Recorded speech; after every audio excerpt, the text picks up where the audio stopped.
Bismillahirrahmanirrahim ve bihi nesta'in ve huve hayru nasirin ve mu'in.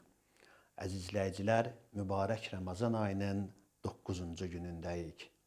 Bu rəhmət ayında, bu məğfirət ayında yenə də üzümüzü Rəbbin dərgahına tutub ondan diləyirik. Onun mötəbər bəndələrinin, məsum bəndələrinin dili ilə ondan istəyirik. Bu günün duasında qeyd olunur ki, Allahümme ec'alli fihi nəsibən min rəhmətikəl vasiə. İlahi, bu günləri sənin geniş rəhmətinin mənə nəsib olmasını mənə qismət elə.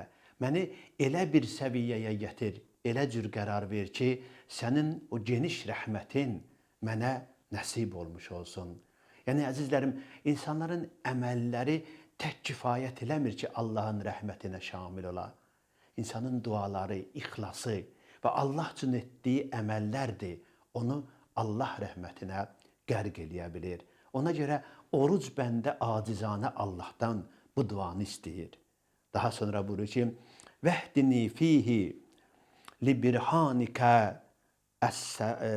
əs-sati.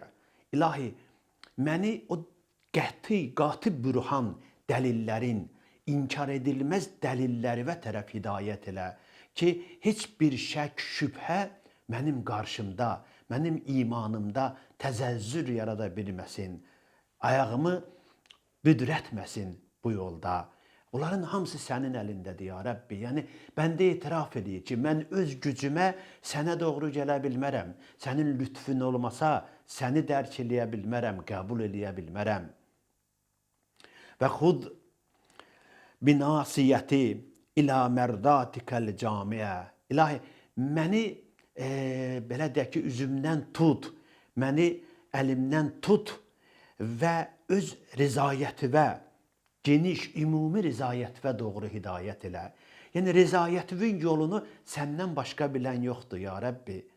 Biz öz düşüncəmizlə hərəkət edəriksə, öz düşüncəmizin, nəfsimizin rizasına doğru gedərik.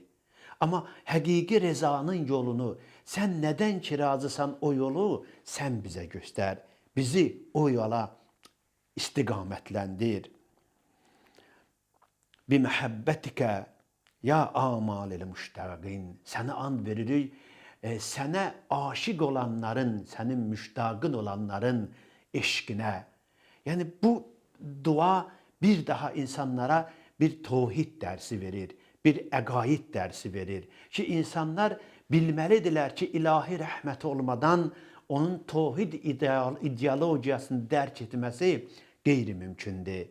İnsan Allaha doğru üz tutmadan, Allah rizasına səbəb olan əməlləri icra eləmədən Allah rizasını qazanması, həqiqi Allah bəndəsi olması qeyri-mümkündür. Bu da birbaşa bizim orucumuza qayıdır, bizim ixlasla etdiyimiz dualarımıza və salih əməllərimizə qayıdır. Allah təbarəkə və teala buyurur ki, mənim bəndələrim hər nə etsələr özləri üçün edərlər.